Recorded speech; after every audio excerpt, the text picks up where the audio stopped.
الحمد لله نحمده ونستعينه ونستغفره ونعوذ بالله من شرور أنفسنا ومن سيئات أعمالنا من يهده الله فلا مضل له ومن يضلله فلا هادي له ونشهد أن لا إله إلا الله وحده لا شريك له ونشهد أن محمدا عبده ورسوله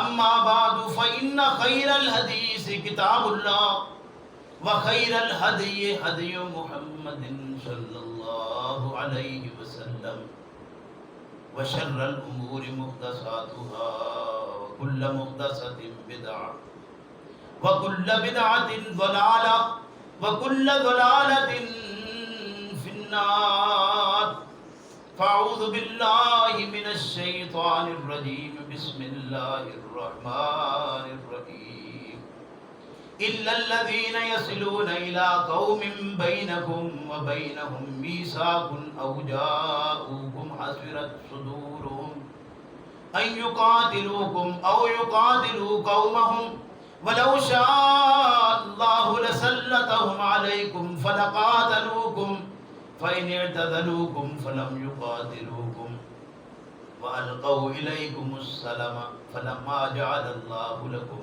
عليهم سبيلا. میرے محترم بھائیوں بزرگوں، ہدایت حاصل کرنے کے دو ہی ذریعے ہیں. نمبر ایک مشاہدہ نظر اور نمبر دو غور و فکر. مشاہدہ نظر ہو یا غور و فکر، یہ دونوں اوپر پھر جا کر ایک ہو جاتے ہیں. گویا تدبر یعنی جو اصل غور و فکر ہے وہی شے ہے، وہ تدبر کے ساتھ ہو یا مشاہدہ نظر کے ساتھ.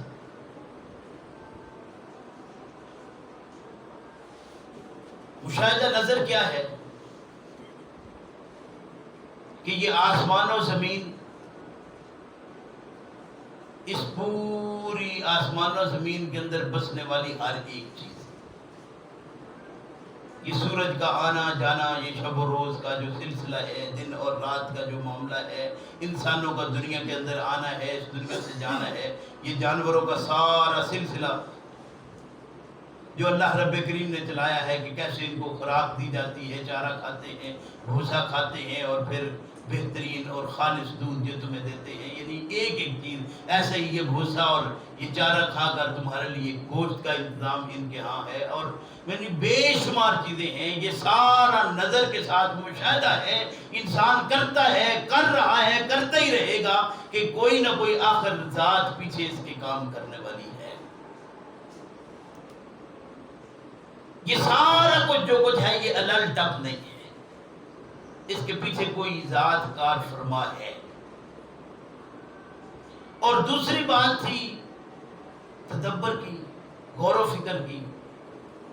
تو غور و فکر کے لیے اللہ نے انبیاء علیہ السلام بھیجے، اور پھر ان میں محمد الرسول اللہ صلی اللہ علیہ وسلم کو بھیجا.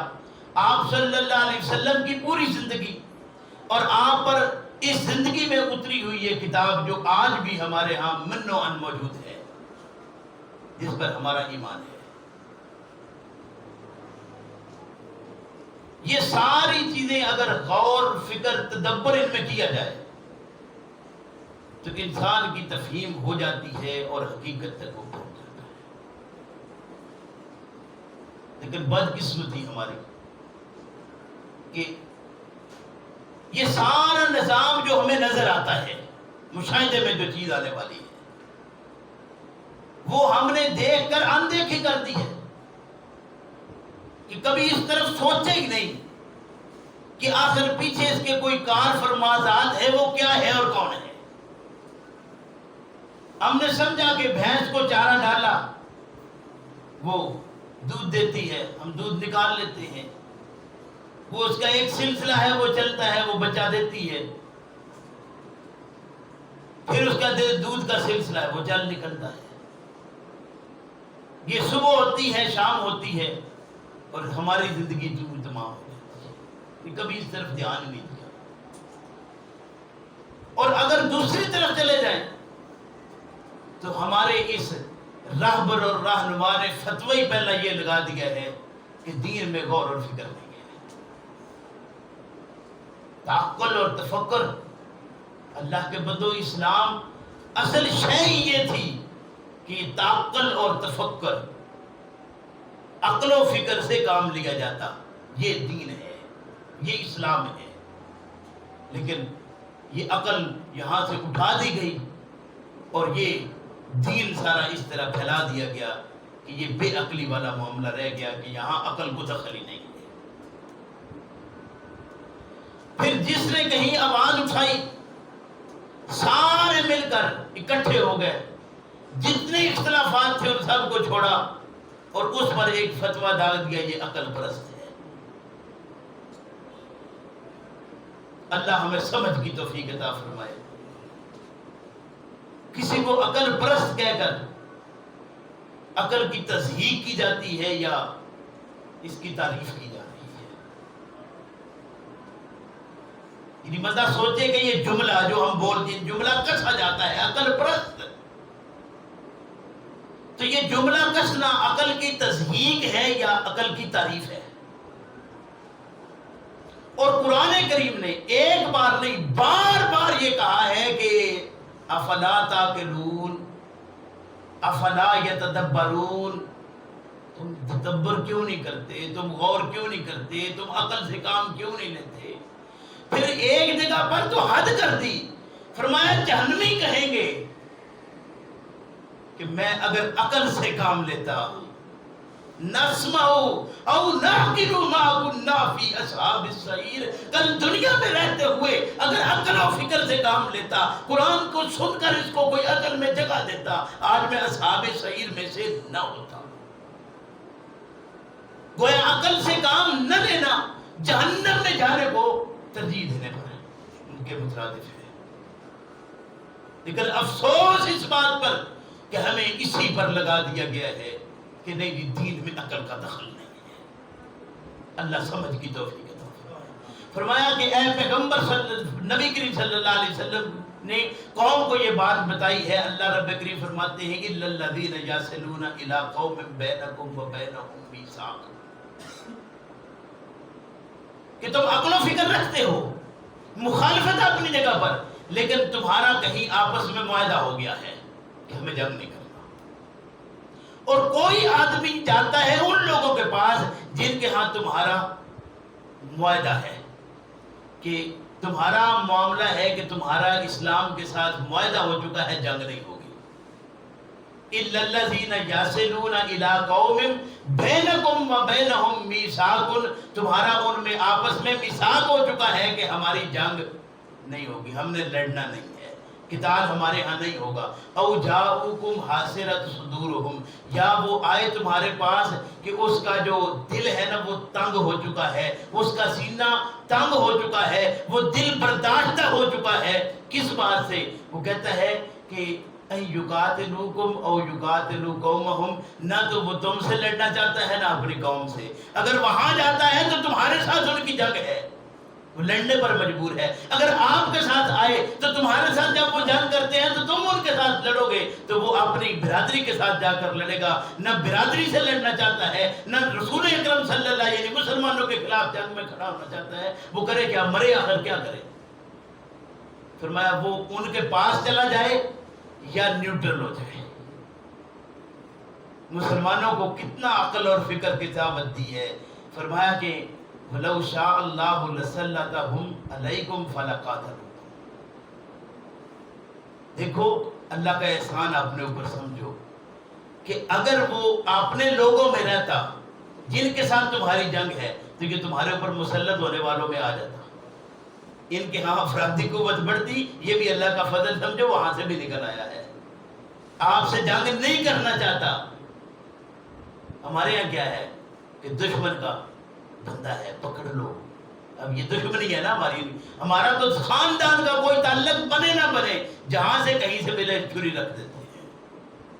اور اسلام نے کیا کہا, فرمایا کہ وَلَوْ شَاءَ اللَّهُ لَسَلَّطَهُمْ عَلَيْكُمْ فَلَقَاتَلُوكُمْ فَإِنِ اعْتَزَلُوكُمْ فَلَمْ يُقَاتِلُوكُمْ, پس اگر وہ کنارہ کش ہو جائیں,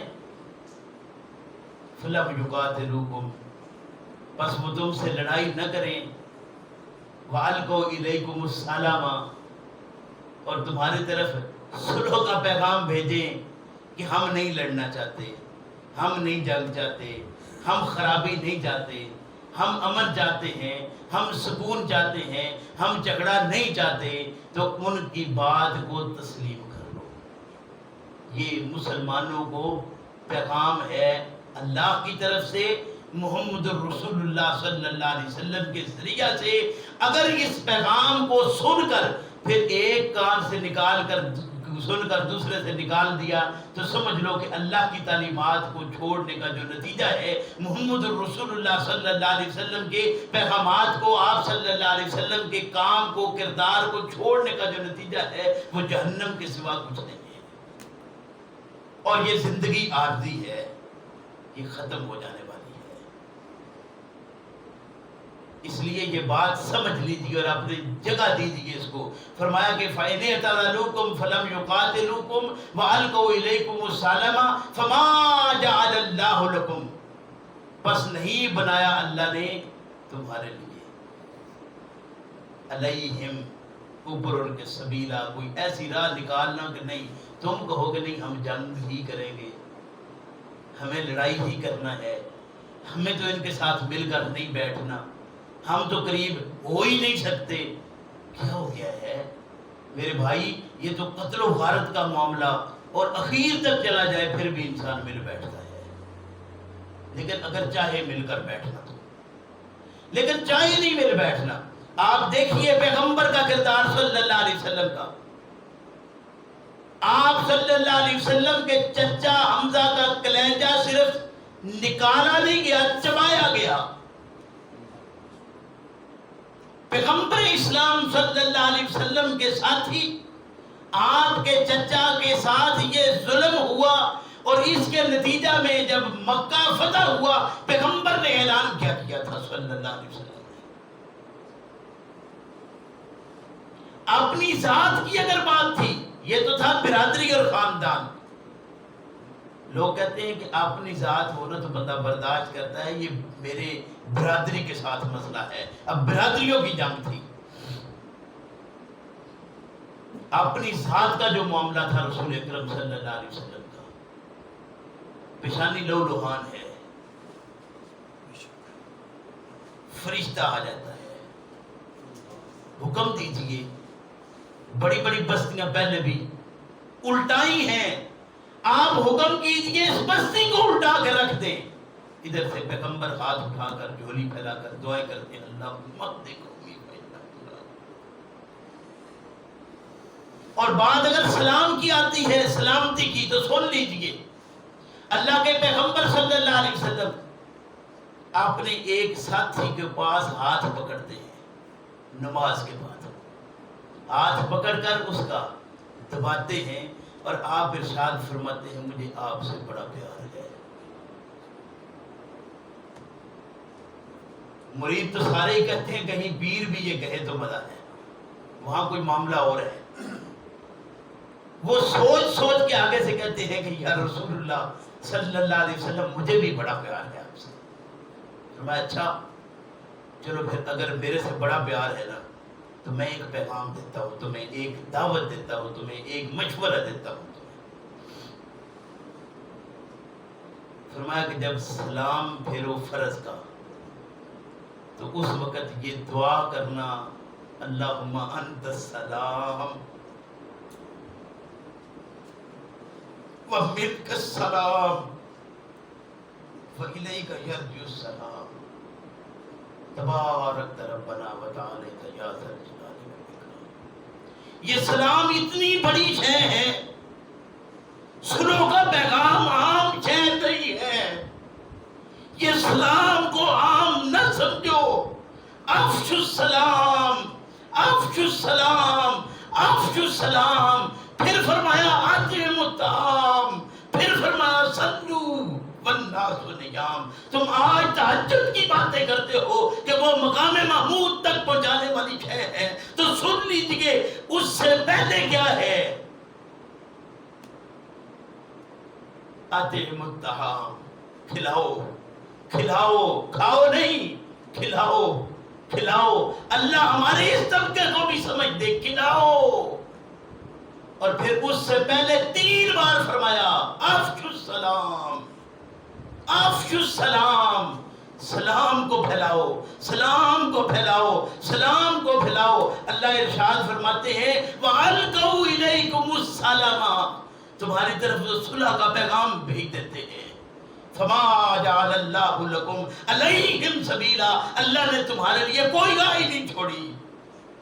وہ سلامتی کا کوئی پیغام بھیجے تو اس سلامتی کو قبول ہی نہ کیا جائے، پھر بندہ سمجھے کہ میں مومن ہوں، میرے بھائی یہاں ایمان کا جنازہ نکل جاتا ہے، خدا را ہاتھ مان کر عرض کرتا ہوں کہ کہیں صلح کا پیغام آتا ہے اسے دل سے قبول کیجیے، صلح کا پیغام ہے دل سے قبول کیجیے، اس لیے کہ یہ سلامتی بہت بڑی شے ہے۔ اگر یہ سلامتی نہ ہوئی ایمان جاتا رہے گا۔ اور سلامتی شے کیا ہے کہ دشمن کی طرف سے بھی سلامتی کا پیغام آئے۔ اللہ فرماتے ہیں کہ تمہارے لیے اور راہ رب نے چھوڑی کوئی نہیں، تم راہ نکالتے رہو۔ اللہ مجھے آپ کو سمجھ کی توفیق دے۔ ربنا لا تزغ قلوبنا بعد إذ هديتنا وهب لنا من لدنك رحمة